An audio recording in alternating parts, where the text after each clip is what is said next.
17वीं लोकसभा का अंतिम शीतकालीन सत्र समाप्त होने के बाद अब बैठक और प्रदर्शन के बीच विपक्ष और बीजेपी अपनी अपनी तैयारियों में लगे हुए हैं।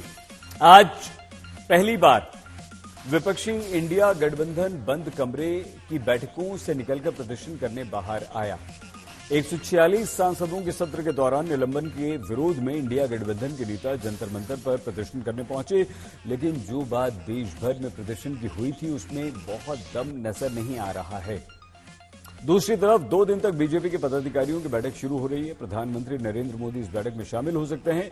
2 दिनों तक चलने वाली इस बैठक की अध्यक्षता पार्टी अध्यक्ष जेपी नड्डा करेंगे। 2024 में सत्ता के लिए कौन किसे खबरदार करेगा, एक एक करके हम आपको बताएंगे। उससे पहले प्रदर्शन करने पहुंचे राहुल गांधी ने कैसे संसद की सुरक्षा में सेंध लगाने वाले युवाओं से बेरोजगारी के मुद्दे को जोड़ा और बीजेपी से जवाब मांगा, ये हम आपको सुनवाते हैं।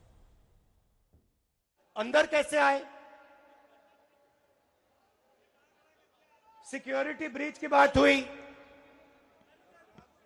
सही है। अंदर कैसे आए? पार्लियामेंट के अंदर वो गैस का सिलेंडर ले आए। अगर गैस का सिलेंडर ला सकते थे तो कुछ और भी ला सकते थे। उन्होंने ये प्रोटेस्ट क्यों करी? उसका कारण क्या था? बेरोजगारी। मतलब इंस्टाग्राम पे, फेसबुक पे, ट्विटर पे कितने घंटे रहते हैं? मैंने ये सवाल पूछा। 7.5 घंटे नरेंद्र मोदी जी की सरकार में हिंदुस्तान का युवा सेलफोन पे बैठा है। इसीलिए ये जो युवा थे जिन्होंने सिक्योरिटी ब्रीच जरूर की, वो भी आपकी गलती है। इसलिए वो पार्लियामेंट हाउस में कूद कर आए। चिंता की बात है, राहुल गांधी इन लोगों को समर्थन कर रहे थे। तो अनएम्प्लॉयड यूथ है, अनएम्प्लॉयमेंट के कारण, देश में जो अनएम्प्लॉयमेंट हुआ है उसके कारण ये लोग ऐसा किया है। पहले तो अनएम्प्लॉयमेंट का रेट दुनिया के कंपैरिजन में, इतिहास के कंपैरिजन में बहुत ही लो है। अगर एक पल के लिए स्वीकारते है तो भी, अगर है तो भी आप कुछ भी कर सकते हैं। You can go and murder anybody. Rahul Gandhi doesn't understand what he is speaking. Somebody will guide him, somebody will write and give it to him, and वो पढ़ते हैं, ये प्रॉब्लम है। क्यों किया, कैसे किया? अमित शाह से सवाल पूछा कि भैया आप होम मिनिस्टर हो, ये 2 युवा जंप करके कैसे आ गए? बेरोजगारी पे 2 सवाल पूछे और 150 लोगों को उठा के बाहर कर दिया। ये जो 150 लोग हैं, किसी ने अपने भाषण में पहले बोला,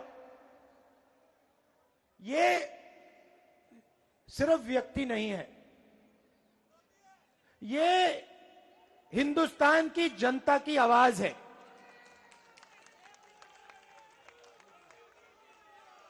हर एमपी लाखों वोट लेके आता है।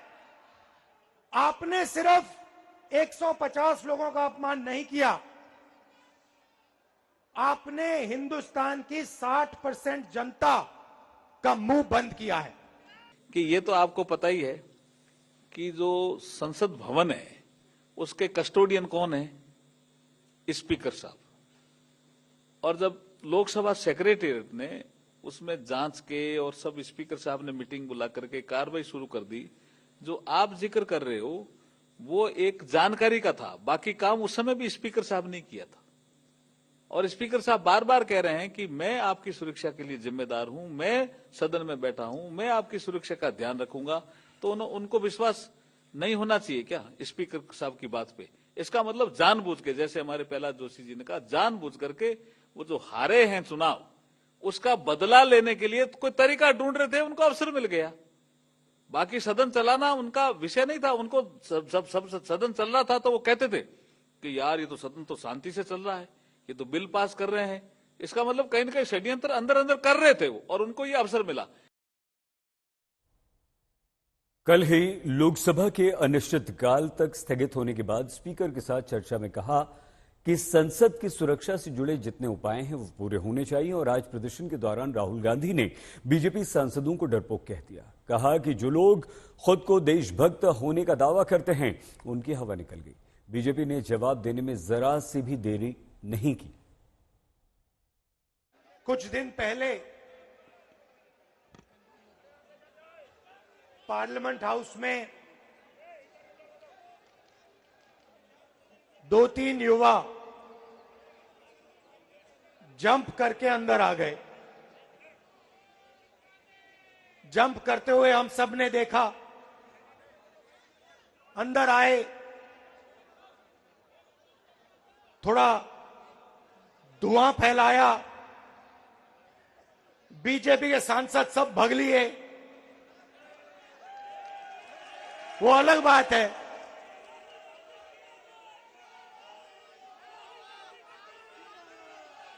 वो अलग बात है।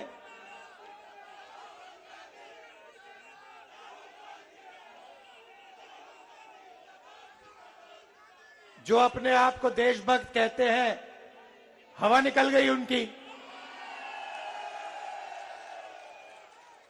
वो टीवी पे आपको नहीं दिखा, वो हमें दिख रहा था पीछे से। झूठ बोल रहे हैं, बेहद शर्मनाक है। और राहुल गांधी सार्वजनिक जीवन में नेता रहने लायक नहीं है। जिस समय वो दोनों कूदे थे, वो उस समय वहां भारतीय जनता पार्टी की ही बेंचेज थी। हम ही लोगों ने पकड़ा और ये तो दिख भी नहीं रहे हैं। कांग्रेस के बेंच के लोग सीना ठोक के हम लोग खड़े थे। ये तस्वीर देखिए कि जब उन्होंने क्रैकर छोड़ा तो कितना, मतलब मैं खड़ा हूं, अहलुवालिया जी सांसद खड़े हैं और अपने बीजेपी के सभी सांसद थे, पटेल थे, मैं किसका किसका नाम लूं। और हम सब लोगों ने उसको पकड़ा। फिर उसके बाद सुरक्षा गार्ड आए हैं, एक भी कांग्रेस का सांसद नहीं आया और खुद तो राहुल पीठ दिखा के भागे हैं। सांसदों के निलंबन और उपराष्ट्रपति के अपमान के बीच जाति का मुद्दा लगातार उठाया जा रहा है।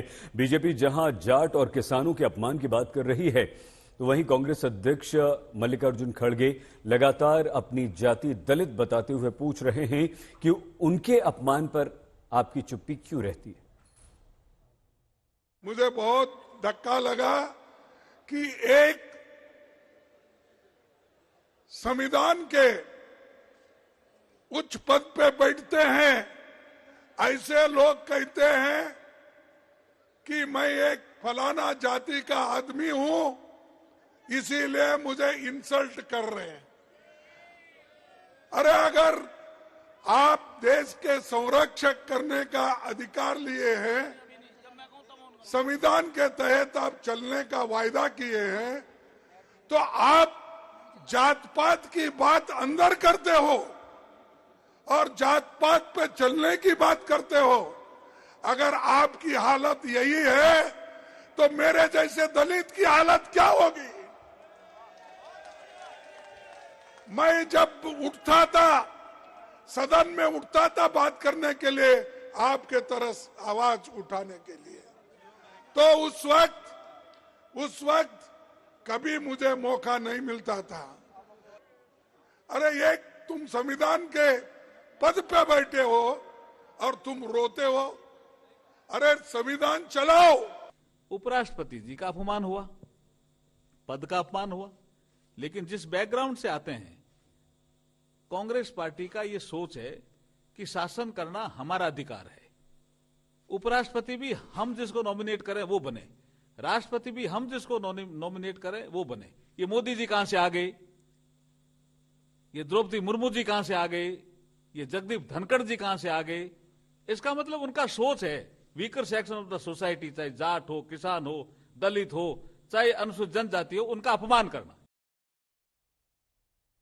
कांग्रेस अध्यक्ष मल्लिकार्जुन खड़गे ने आज जंतर मंतर पर प्रदर्शन के दौरान इस बात पर जोर दिया कि भले ही बीजेपी कहे कि वो 400 सीटें जीतेगी, लेकिन विपक्ष एक हो जाए तो कोई विपक्ष को अगर बीजेपी को रोक सकता है तो वो विपक्ष है। लेकिन प्रश्न ये है कि क्या इंडिया गठबंधन जो अभी बैठक और प्रदर्शन तक एकता दिखाने का प्रयास ही कर रहा है, वो राज्यों में सीट बांटने में भी 100% एकता दिखा पाएगा। हम आपको बताते हैं। लोकसभा की 142 सीटें ऐसी हैं जहां इंडिया गठबंधन में शामिल दलों में पहले से समझौता चल रहा है। ये राज्य हैं महाराष्ट्र, बिहार, झारखंड, तमिलनाडु और पुडुचेरी। मतलब ये हुआ कि 5 राज्यों की 26% सीटों पर पहले से ही कह सकते हैं आप कि इंडिया का गठबंधन चल रहा है। 132 सीटें ऐसी हैं जहां इंडिया गठबंधन में कांग्रेस को कोई परेशानी नहीं होगी। गुजरात, मध्य प्रदेश, उत्तराखंड, छत्तीसगढ़, राजस्थान, कर्नाटक, अरुणाचल प्रदेश की ये सीटें हैं। देश की 24% ये सीटें हैं इन राज्यों की मिलाकर जहां सीधे बीजेपी का मुकाबला कांग्रेस से ही है और इसीलिए सीट शेयरिंग में कोई भी परेशानी इंडिया गठबंधन में यहां पर भी कांग्रेस को नहीं आएगी। 205 सीटें ऐसी हैं देश भर में जहां इंडिया गठबंधन के लिए सबसे बड़ी चुनौती सीटों को लेकर होनी है। ये राज्य हैं उत्तर प्रदेश, पश्चिम बंगाल, तेलंगाना, आंध्र प्रदेश, ओडिशा और हरियाणा। 33 सीटें पंजाब और केरल की ऐसी हैं जहां इंडिया गठबंधन के लिए अभी एकता संदेह के घेरे में है, यानी कि यहां आप कुछ नहीं कह सकते। मोदी जी को इतना घमंड आया है, इलेक्शन से पहले ही कहते हैं कि 400 सीट जीतेंगे। तो क्या मतलब भाई, 400 सीट जीतने का क्या है तुम्हारे पास? इतने पॉपुलर तो नहीं है, क्योंकि मैं देखा हूं जब कर्नाटक में आए हर जगह फिरे, गली गली फिरे, हार के आए। तेलंगाना में गली गली फिरे, हार के आए। हिमाचल में गली गली फिरे, हार के आए। ऐसी क्या बात है? तो आप पहले ही कह रहे मैं 400 सीट लाऊंगा। 4 तारीख से जब सेशन शुरू हुआ तब इन लोगों को कोई प्रोटेस्ट करने के लिए, वेल में आने के लिए कोई बहाना नहीं मिला था। तो बहाना न मिलने के कारण तो चर्चा शुरू की थी और जो चुनाव का परिणाम आया था, उन चुनाव का परिणाम भी इधर पार्लियामेंट में भी इसका असर दिख रहा था। तो एक तरह डेस्परेट थे, वो डेस्परेशन निकालने के लिए एक रास्ता वो खोज रहे थे। वो रास्ता इन लोगों को इस घटना के कारण मिला, ऐसे वो मानते हैं। हार का बदला लेने के लिए ये सब कर रहे हैं। जिताना और हराना का निर्णय जनता करते जी, तो हमारा काम नहीं है।